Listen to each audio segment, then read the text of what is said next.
Roma, año 1600. En una plaza desierta, envuelto por frailes encapuchados y guardias armados, un hombre fue atado a un poste de madera. Su nombre, Giordano Bruno. Su delito, afirmar que el espíritu era ilimitado, que el cosmos no tenía fronteras, que la mente forja la existencia. Mientras las llamas ascendían por sus extremidades, no clamó ni suplicó, pronunció una sentencia que el tiempo nunca pudo consumir: prenderán esta hoguera, pero jamás sofocarán la verdad. Lo que pocos conocen es que, antes de su captura, Bruno envió un cofre metálico sellado a un monasterio oculto en Padua. Dentro, fragmentos de escritos encriptados, esquemas alquímicos y meditaciones que nunca se atrevió a revelar abiertamente. Lo que estás a punto de escuchar no es mera especulación ni teoría, es una recreación precisa del pensamiento más audaz de Bruno, una perspectiva sobre el cosmos, el espíritu y la existencia que transforma todo. También descubrirás retazos de su mundo interior. Por eso, presta atención a cada palabra, no por mí, sino porque este legado fue creado para quienes están preparados para evocarlo. Porque si su sacrificio tuvo un propósito, que sea para que tú dejes de vivir en la inconsciencia. Empecemos. Soy Giordano Bruno, y estas palabras no fueron redactadas para las masas, sino para quien esté listo para reconocerse a sí mismo. No sé si lees estos siglos después o lo escuchas ahora, pero si ha llegado a ti, es porque tu espíritu está en el umbral donde comienza el despertar. Lo que vas a oír no lo proclamé en voz alta en vida. No en París, no en Londres, ni siquiera ante mis seguidores más leales, porque hay verdades que no se transmiten con discursos, sino que se desvelan con la vivencia. Yo lo entendí demasiado tarde. No fue en un manuscrito ni en una ecuación. Fue una noche en que estuve al borde de la muerte, y el cosmos me reveló lo que nadie me había mostrado. Ocurrió en Venecia. Estaba solo, febril, tendido en el frío suelo de piedra de una habitación alquilada. Había debatido con un noble arrogante que me tildó de hereje. Esa tarde, me apedrearon. La fiebre me consumió esa noche como un zarpazo divino, y en medio del delirio vi mi vida no como memorias, sino como proyecciones, como si cada evento, traiciones, pérdidas, caídas, fuera el eco de algo que yo mismo había proyectado. Sin darme cuenta, vi el temor que cargaba desde la infancia, la culpa por dudar, el deseo de ser aceptado por quienes ni siquiera se aceptaban a sí mismos. Todo eso lo había proyectado en mi sendero, y el mundo solo me devolvía mi propio reflejo. Entonces lo comprendí, no vivía lo que merecía, vivía lo que no había sanado en mi interior. Me incorporé, aún tembloroso, y escribí en un papel desgarrado: el cosmos es un espejo, y tú sostienes el marco. A la mañana siguiente, mi cuerpo estaba frágil, pero mi mente estaba plenamente despierta. Ese fue el inicio de todo. Llamé a ese hallazgo el trazado oculto del espíritu y entendí que cada persona camina dentro de un mapa interno forjado no por caminos, sino por ideas, no por urbes, sino por emociones profundas, a menudo heredadas, que dictan los rumbos que la vida seguirá. Desde entonces, empecé a observarme primero a mí, luego a los demás. Un mercader en Roma repetía los fallos de su padre sin percibirlo. Una dama noble atraía a hombres despiadados, aunque anhelaba afecto. Un niño ignorado se convertía en un adulto que nadie oía. Todos navegando en mapas invisibles, como yo. Y comprendí que la libertad no consistía en huir del destino, sino en rediseñar el plano interno desde el cual creas tu realidad. Si algo en tu vida se repite, si un sufrimiento parece perpetuo, no lo veas como una condena. Obsérvalo como un indicio, una señal, un punto en tu mapa que clama por ser transformado. No estás reaccionando al mundo, lo estás proyectando. Y si cambias dentro, el mundo, sin forzarlo, también comienza a transformarse. Ese fue mi primer gran secreto, y por eso lo escribo ahora, porque si mi voz aún resuena, es porque no ha perecido. Solo esperaba que tú la recordaras. Pero recordar no siempre es sencillo. A veces, para lograrlo, hay que retroceder mucho, incluso a la niñez, Porque muchas de las sendas que hoy recorres sin entender por qué fueron dibujadas antes de que tuvieras conciencia de elegir. Permíteme contarte algo más, quiero llevarte al instante en que descubrí que ni siquiera todos mis pensamientos eran míos. Tenía 7 años cuando escuché a mi padre decirme que debía guardar silencio. Estábamos en el campo, recogiendo piedras para un nuevo sembradío. Le pregunté por qué los ricos poseían tantas tierras si no las cultivaban. Me miró, frunció el ceño y susurró, no hagas esas preguntas nunca más. No es seguro, ni para ti ni para mí. Ese día aprendí algo, no sobre el mundo, sino sobre el temor. Y ese temor no era mío. Lo heredé, lo llevé por años sin saberlo. Me acompañó en mis silencios, en mis ideas reprimidas, en mis sueños aplazados. No fue hasta mucho después, cuando ya era un hombre acosado por mis propias palabras, que lo entendí. Gran parte de lo que pensaba no me pertenecía. Eran ecos antiguos, voces de padres, maestros, sistemas que implantaron en mí creencias como semillas sin que lo notara. Ideas que imitaban mi voz interna, pero no nacían de mi espíritu. ¿Cuántos pensamientos que te habitan hoy no son realmente tuyos? ¿Cuántas veces actúas por miedo a defraudar a una figura que ya no existe? ¿Cuántas veces sientes culpa por algo que nunca debió herirte?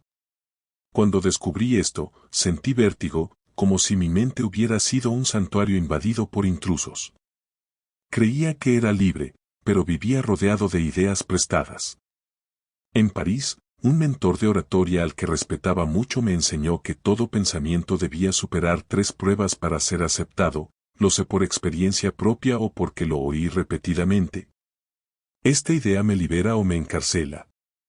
¿La elegiría si no tuviera miedo? Solo 3 preguntas, pero si las respondes con honestidad, muchas de tus certezas se derrumban. Y eso, créeme, es una bendición. Porque al desmantelar un pensamiento ajeno, recuperas un fragmento de tu espíritu. Si estás escuchando esto, prueba ahora. Elige una idea que tengas sobre ti, una que te lastime, que te limite.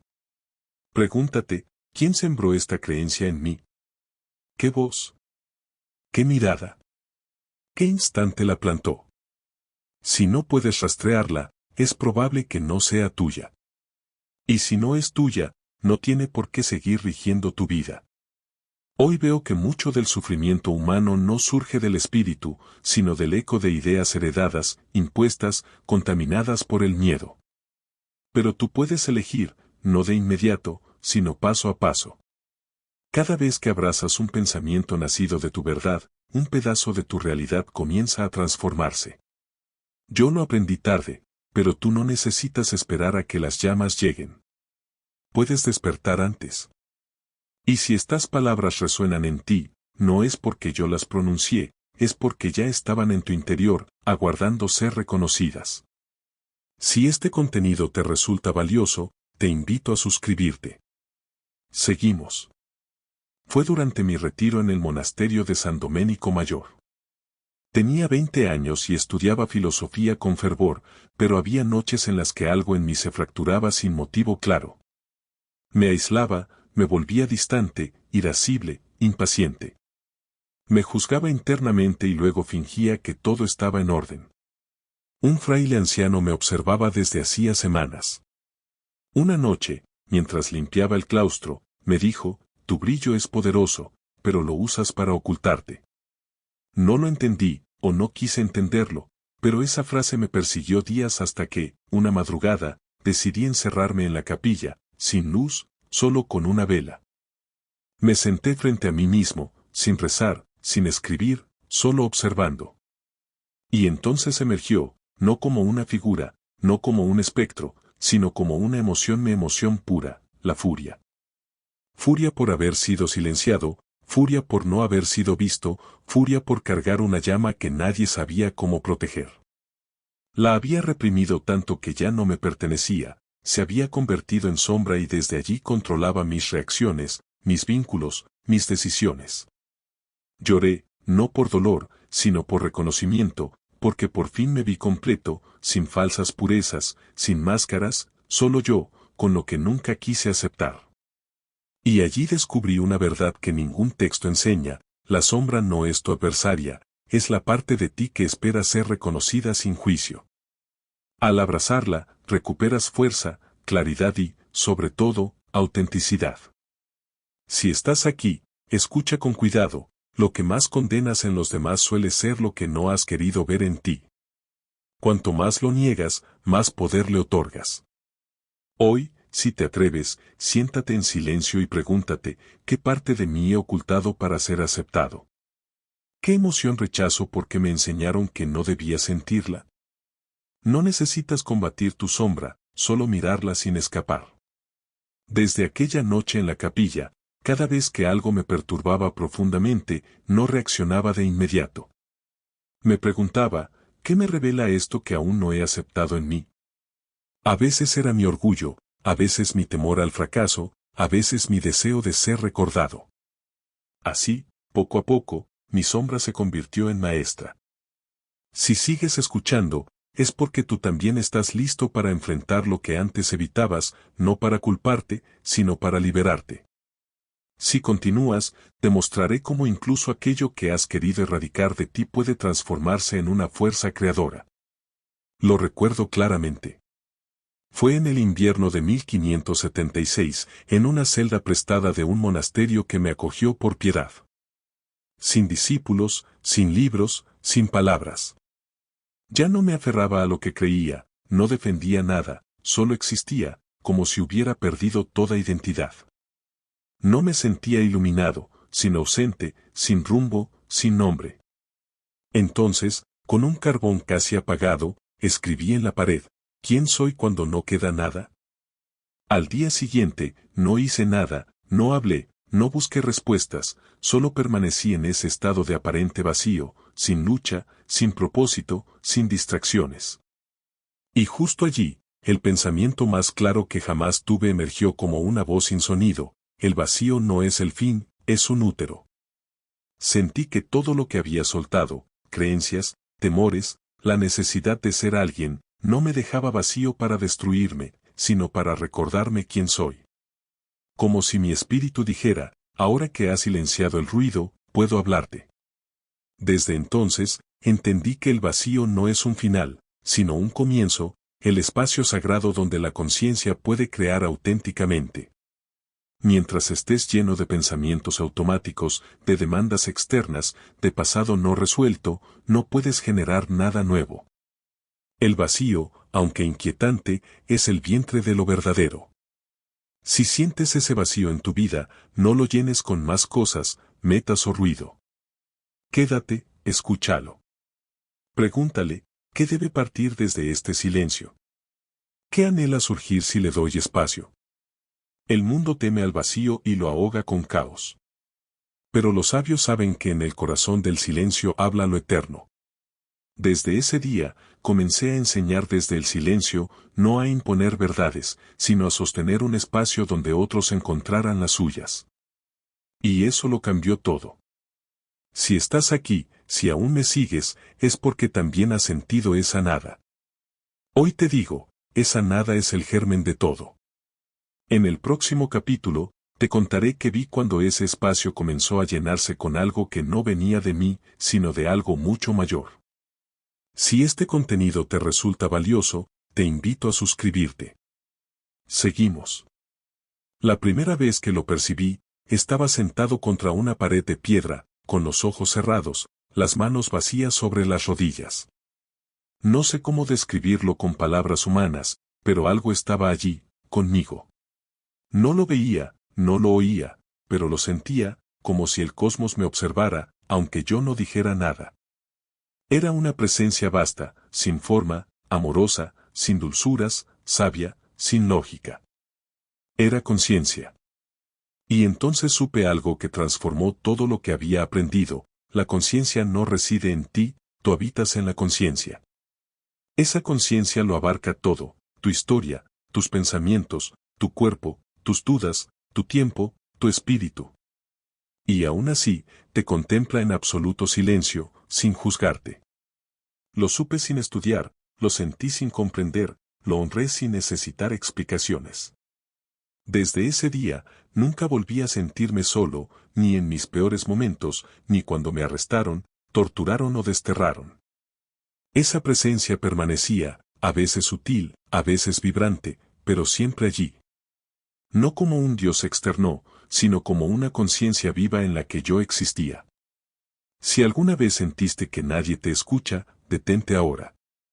Cierra los ojos, haz silencio y percibe, no tus pensamientos, no tus emociones.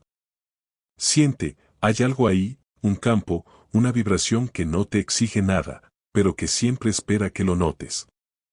Es la conciencia, la red invisible que lo conecta todo, el océano donde navega tu espíritu. Lo que ves como separación es solo la superficie.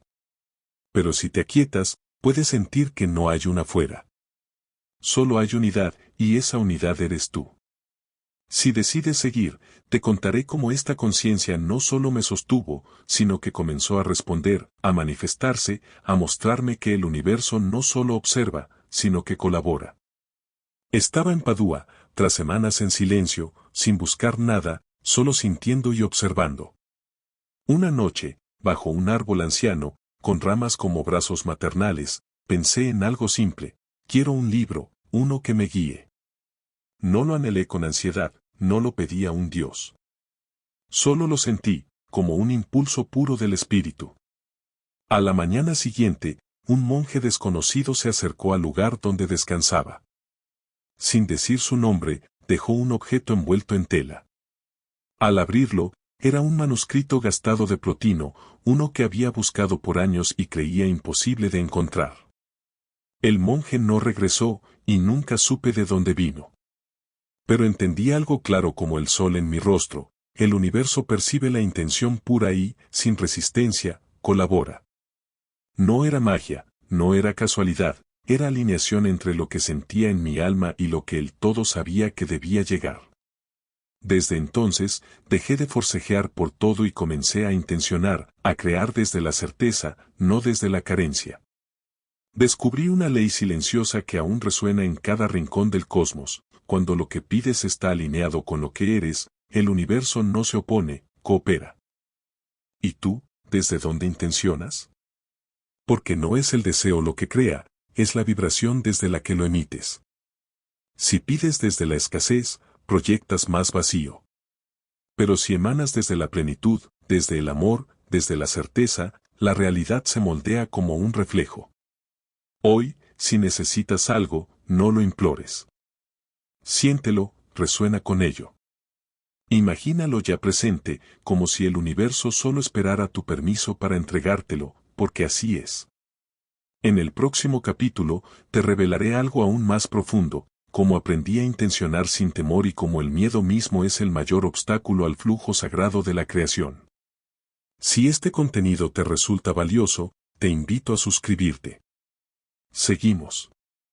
Durante mucho tiempo, creí que eran los demás quienes me limitaban: la iglesia, los dogmas, los jueces, los inquisidores. Pero ese día entendí algo que dolió más que cualquier destierro: no eran ellos, era yo, temiendo recibir. Temía que, si algo bueno llegaba, un castigo lo seguiría. Temía confiar, temía perder y, sobre todo, temía descubrir que sí podía crear y entonces no tendría a quien culpar. Fue una tarde lluviosa en Ferrara. Me habían ofrecido un lugar para enseñar en secreto, una oportunidad valiosa, pero dudaba, no por riesgos externos, sino porque una voz interna susurraba que era demasiado bueno para ser real. Me senté solo frente a una vela encendida y, por primera vez, no hablé con el universo. Hablé con mi miedo. Le dije: sé quién eres. Eres el eco de todo lo que salió mal.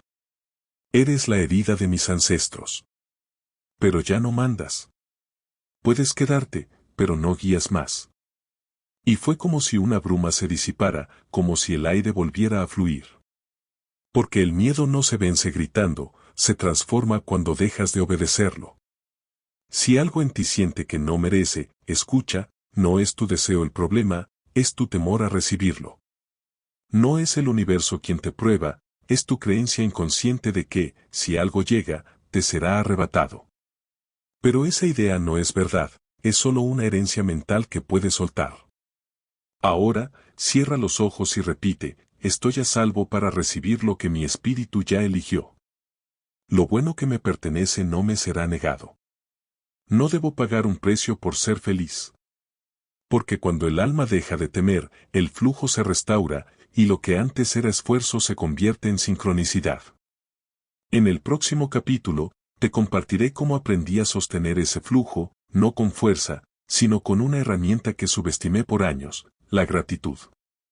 Durante mucho tiempo, la gratitud fue para mí una formalidad, algo que se decía tras recibir, una virtud enseñada en los monasterios, pero rara vez sentida de verdad.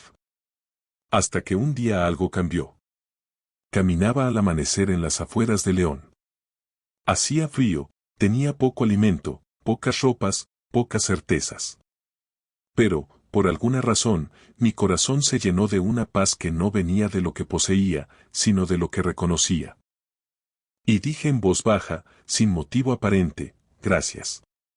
No por algo, no para alguien, solo gracias, como un suspiro del espíritu que, por un instante, se sabía completo. Entonces comprendí, la gratitud no es una reacción, es una llave, una vibración, una alineación profunda con la verdad de que ya eres entero, incluso si nada ha llegado. Y desde esa vibración, todo lo que llega se asienta, y lo que aún no ha llegado comienza a acercarse. Desde ese día, comencé a agradecer antes de que las cosas ocurrieran, antes de saber si algo funcionaría, antes de tener pruebas. Y todo cambió, porque la gratitud anticipada es la fe convertida en frecuencia.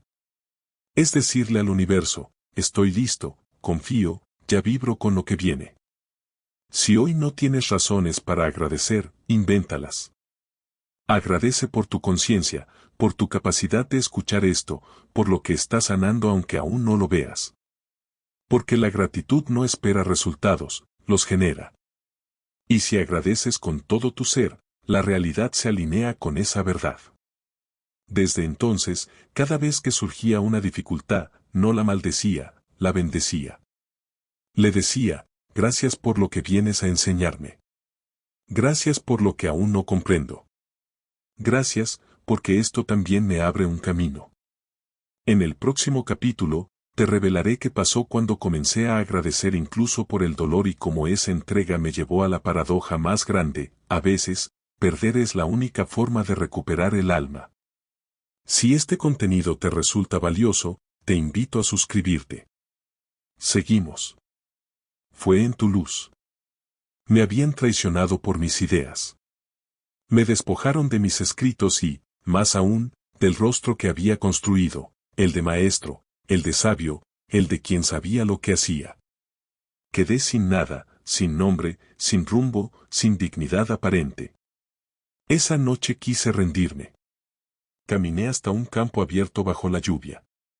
Me senté bajo un árbol seco y lloré, no como místico, no como filósofo, sino como un niño abandonado. Pero justo allí, en ese quiebre, algo ocurrió, no fuera de mí, sino dentro. Un susurro callado, una certeza sutil, ahora sí estás vacío. Ahora sí puedes ser auténtico. Comprendí que había perdido todo lo que no era yo, las máscaras construidas para ser aceptado, admirado, protegido. Pero lo que no se fue mi espíritu, mi conciencia, mi capacidad de crear, incluso desde las cenizas. Esa noche no pedí nada, solo dije, si esta caída me devuelve a mí, gracias. Y al decirlo, el dolor no desapareció, pero se transformó. Dejó de ser castigo y se volvió alquimia. Si estás en medio de una pérdida, escucha con el corazón, lo que se va no eres tú. Es lo que ya no puede sostener tu verdad.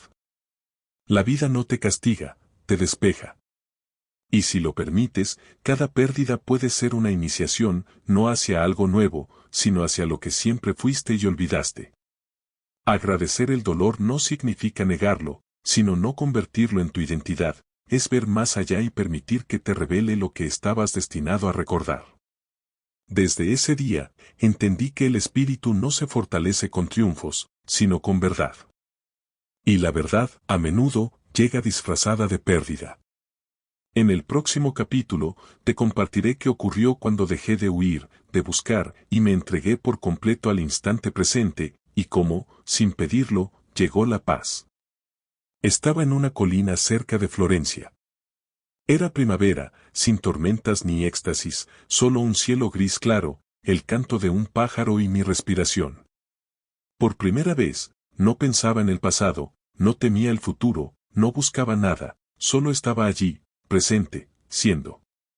Y entonces, la paz me encontró, no como una emoción, sino como un reconocimiento.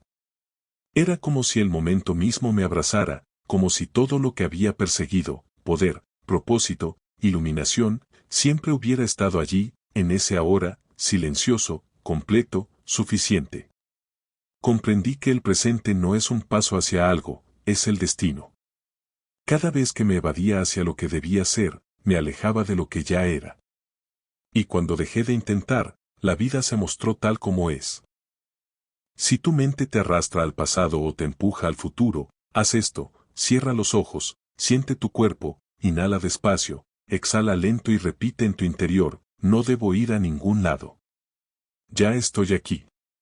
Este ahora es suficiente. Aquí vive la verdad. Porque el espíritu no despierta en otro tiempo, despierta ahora, no cuando alcances más, no cuando todo se resuelva, sino cuando te detienes lo suficiente para ver que ya eres completo. Desde ese día, entendí que el presente no es una pausa, es el altar, el lugar donde todo sucede, donde el espíritu se manifiesta, donde el universo escucha sin palabras. En el próximo capítulo, te contaré cómo, al habitar este ahora con verdadera presencia, la intuición comenzó a hablar, no desde la mente, sino desde el espíritu mismo, y cómo aprendí a escuchar esa voz silenciosa que siempre estuvo allí, esperando que dejara de buscar afuera. Si este contenido te resulta valioso, te invito a suscribirte. Seguimos. La primera vez que la sentí, cruzaba un pequeño bosque en Toscana. Me detuve sin saber por qué, impulsado a girar a la izquierda, a desviarme del sendero. No era miedo, no era lógica, era como si algo más profundo que yo me guiara sin palabras. Minutos después, hallé una cabaña. Dentro, un anciano enfermo necesitaba ayuda. Lo cuidé 3 días. Antes de morir, me entregó un manuscrito con ideas revolucionarias sobre la conexión entre mente y materia. Y entonces supe, la intuición no nace de ti, sino de lo que eres antes de ser tú. Es la conciencia pura hablándote desde dentro. Comencé a reconocer su tono, nunca grita, nunca se impone, pero nunca yerra. Y entendí algo que jamás olvidé, la mente razona, la emoción reacciona, pero el espíritu simplemente sabe. ¿Cómo distinguir esa voz en medio del ruido? Con silencio, presencia y honestidad. La intuición no dice lo que quieres escuchar, dice lo que es. Y cuando confías en ella, tu camino se alinea, sin esfuerzo, sin control. Empecé a anotar cada intuición, a actuar según esas señales sutiles, y la vida se volvió más fluida, más precisa. No porque todo fuera perfecto, sino porque ya no caminaba a ciegas. El espíritu siempre conoció el rumbo, solo mi mente hablaba tan alto que no lo oía. Y si estás aquí, sabes de qué hablo, porque esa voz también te ha hablado, en decisiones inexplicables, en advertencias suaves que ignoraste, en certezas que te salvaron. Hoy solo quiero recordártelo, tu espíritu sabe. Solo necesita que lo escuches sin prisa, sin juicio, con profundo respeto. En el capítulo final, te compartiré lo que descubrí en mis últimos días, cuando ya no tenía cuerpo libre, ni voz pública, ni planes futuros, pero sí una verdad viva. Lo más poderoso no es lo que sabes, sino lo que encarnas. Y ahora, si estás conmigo, si has recorrido cada una de estas palabras, si has sentido lo que yo sentí, ya no necesitas más discursos. Porque no se trata de acumular saber, sino de vivirlo. Lo entendí demasiado tarde, cuando ya no podía hablar en plazas, cuando mis libros ardían, cuando solo quedaba el silencio y una celda. Allí no había a quien persuadir, ni auditorios, ni discípulos, ni defensores. Solo mi espíritu desnudo y la verdad que había encarnado. No bastaba con haber hablado del infinito, con haber estudiado astros, almas o energías sutiles. Lo único que me acompañaba en ese encierro era quien me había convertido en el proceso. Porque, al final, la única verdad que importa es la que vibra en tu ser, aunque nadie la vea. Y entonces comprendí, todo lo que fui, todo lo que perdí, todo lo que descubrí tuvo sentido porque me transformó. Y si mi transformación puede ayudarte a recordar, entonces todo habrá valido la pena. Así que no memorices esto, no lo recites como dogma. Haz algo más sagrado, vívelo. Si descubriste que tu realidad nace de ti, crea desde el espíritu. Si abrazaste tu sombra, deja que su energía sea tu aliada. Si sentiste el vacío, honra su poder creador. Si oíste la intuición, síguela. Porque esta voz, este legado, no es mío, es tuyo. Siempre lo fue. Yo solo vine a recordártelo. Y si algún día dudas, si olvidas todo esto, si el mundo vuelve a hacer ruido, recuerda, prenderán esta hoguera, pero jamás sofocarán la verdad. Y esa verdad vive en ti. Con todo lo que fui, con todo lo que soy, me despido sabiendo que esta llama ha pasado de mis manos a las tuyas, y tú sabrás qué hacer con ella.